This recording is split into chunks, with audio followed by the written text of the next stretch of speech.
listening to Talking Africa, the podcast that deconstructs the news from the continent and puts it back together again like a toddler with a jigsaw. My name is Nicholas Norbrook. You can block me on Twitter at Nick Norbrook. Please do sign up for our daily briefing on our website, theafricareport.com. Now, Angola emerged blinking from its civil war in 2002.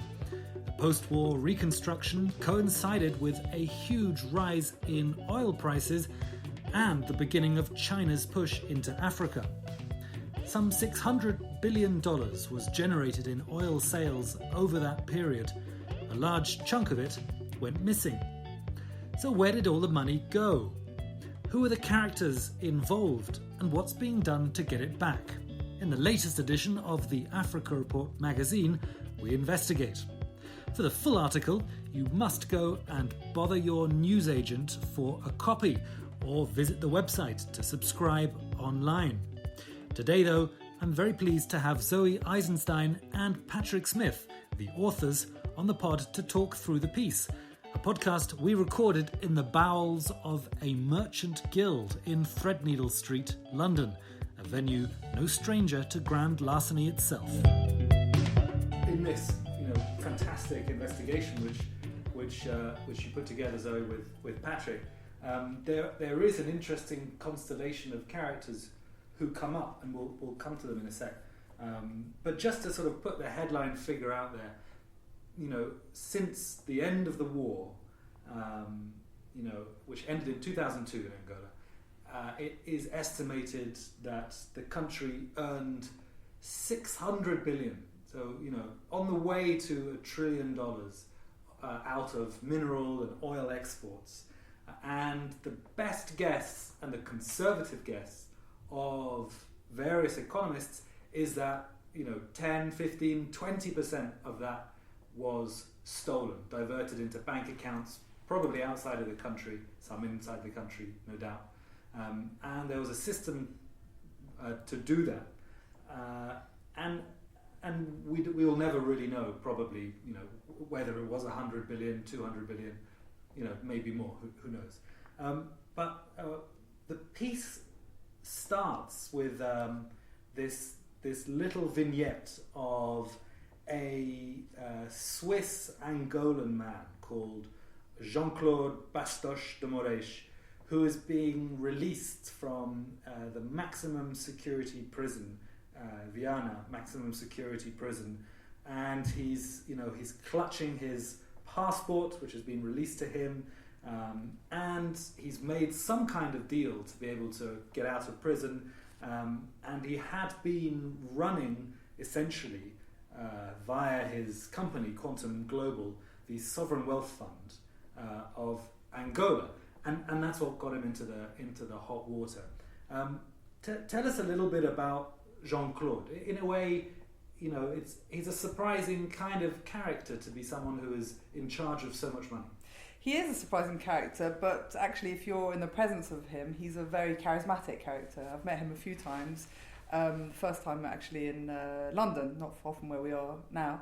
And he's somebody who's very exciting to be around. He's full of ideas. He's someone who has an idea and finds people around him to make those ideas happen. So he wasn't so much running the Sovereign Wealth Fund, but he was managing the Sovereign Wealth Fund's funds, the money.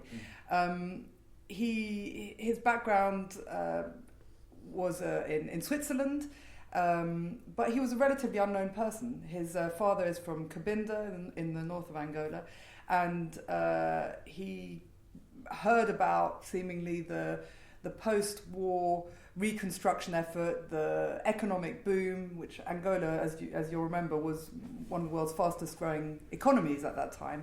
And I think, like many other people, he thought he'd hop on the wagon and see what he could do from that. He obviously arrived at the right time, but just give us a sense of how quickly he rose and how many fortunes were made overnight in Angola. I think when he first came, as Patrick and I heard, he came and his initial thing was about selling second-hand cars into Angola. That's what we heard from one of his former associates.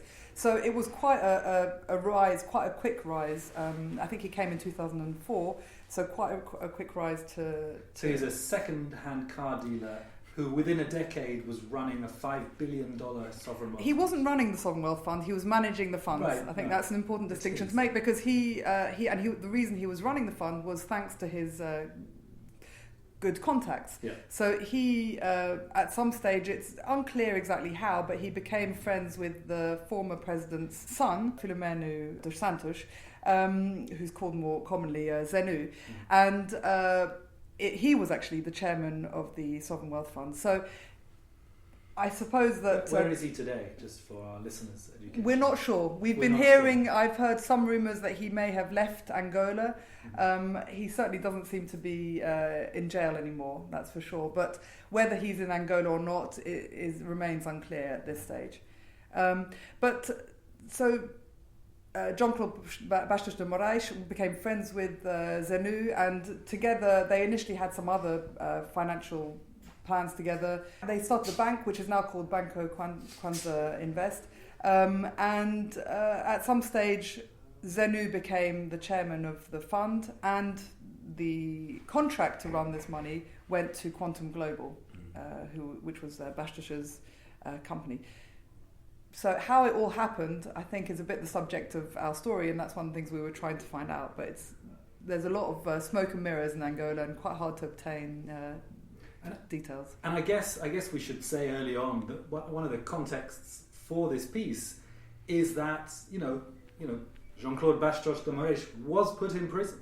So there has been, there's a new president now. There is some kind of reform happening in Angola. It's probably worth pointing out that how he got out of prison as well, because he was in prison for 6 months under some sort of preventive detention law, which is a kind of presumptive law that you're going to be investigated. We're going to find out what you've done, and if we find out you've done something criminal, you're definitely going to get the book thrown at you. But what he's saying, and his statements coming from Quantum Global, is that they couldn't find anything on him, and then they released him, and he's now free as a bird. And the Quantum people specify that no charges have been pressed against him, and there is no outstanding case against him. That's their official line. The Angolan government are less forthcoming, but they do accept that he's been released, and they don't have any interest in him at the moment. But it's something we've had approaches from various people. Well, what is the status of the guy? And the status of the guy is that he was released from Vienna jail, and that he, as we say, we start off the piece, and he's brandishing his 2 passports, his Swiss passport and his Angolan passport, and he's believed, I think, to be in Dubai at the moment. But released without any charges. Yeah. So all charges were dropped, and it wasn't exactly even clear what the charges were to start with. So there's been a whole question in Angola about whether... Yeah, the subsidiary issue, I guess, is worth raising, without prejudice, my lord, is that the $5 billion, was it really $5 billion? Was it 3? I mean, it was a $5 billion fund. Now, what was actually returned to Angola from Quantum Global is, again, it's not clear. I mean, some reports say $3.5 billion.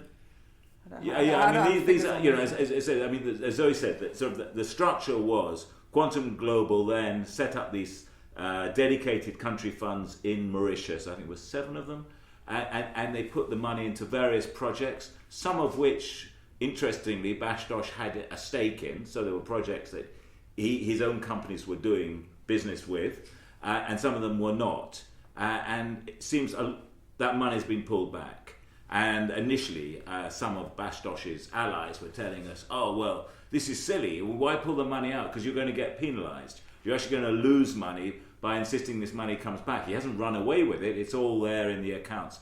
So I think where this led us to in the end is it's still really opaque what happened. How much money was in the funds, how it was managed, how many of those funds were actually used for Bastos's own businesses, and what the Angolan government thinks about all this. And so far we haven't been able to get any senior official on the record to sort of explain the position of Bashtosh in the fund today. Because that would really help clear up, I think, a question that a lot of people have about Angola today, which is, what is the direction of this government? Is it a reform-minded government who is really going to turn the page from the previous era, or is it going to replicate much of the behaviour that we saw before? And I think a lot of people are asking themselves that question in Angola, actually. We've been speaking to people who say there are more and more people who are upset because they're not seeing enough reform. The president has been making some changes. There have been several high-profile Angolans who have been put behind bars. There are several investigations that are ongoing. But the question really remains as to whether this is enough reform and whether it really is structural reform or whether this is all just for show. The Angolans have an expression which is para inglês ver, for the English to see, which is all about showing an image that you would want others to see. And some Angolans are whose lives they feel are not getting any better, are very upset with the government, and João Lourenço, the new president, is, I think, in a bit of a tight spot because obviously he needs his political power, relies on the support of the party that he runs, the MPLA, but also he requires the support of the electorate. And I think that's quite a tricky position that he's in. It is. I mean, just for the history buffs in our audience, that, what does he say? The para inglês? Para inglês ver. Excuse my Portuguese. I think it's from the end of slavery, and the British would send inspections to Brazil, and they would sort of clear out all the slaves into the back room and make the front room nice, so that when the English inspectors would come by, etc., they would make it look nice for the English. I believe that's where it comes from. But you raised that point about the structural causes. And if there is one structure that could be reformed, it would be the national oil company Sonangol. How important has Sonangol been to the story for you? I think Sonangol is at the centre of all this because we started this investigation finding out what happened to that $6 billion? I mean, the $600 billion that the international financial institutions and plenty of Angolan economists, including De Rocha, as the senior economist, independent economist in the country, works at the Catholic University, they've established that much money was earned. But everyone who looks around the country says, well, where did it go? What was it spent on? You've got this great, wonderful new road network. The main road between Luanda and Lobito, the port of Lobito. But many people have told us that the first couple of years it was fine, and then it just fell apart. So it's bad value for money. It's bad infrastructure. It's bad positioning of the infrastructure. A lot of white elephant projects. And then it has to be said, a lot of overpricing, mispricing, bad deals with oil companies, a lot of third-party agents inserting themselves in between the government and the international oil companies. A lot of these overpriced service contracts. So, I mean, Zoe goes into some detail in the piece about, living costs in Angola. I mean, Luanda was the most, I think... it was, according to Merce, I think it was the most expensive city for expats for a number of years. Yeah, for several years. And part of that were these deals where, the oil company executives would come in to explore for oil and all the rest of it. And they would be paying, $20,000 a month for an apartment? Yeah. Which would cost you $5,000 a month in New York City. So you had a blatant profiteering. So, but all that money sort of came out of a pool that, you go back to the 600 billion. And the really stunning figure was, and I would emphasize, we went to independent and non-partisan economists, and we said, look, what's your baseline there? And we got a kind of median take on those figures of being between 100 billion and 150 billion. The value of that had been lost to Angolans. So that does include bad contracts and contracts not properly performed, but it also includes a vast amount of money that was transferred out of the country to accounts in the City of London, into Switzerland, into the BVI's, British Virgin Islands, Guernsey, Jersey, and Uncle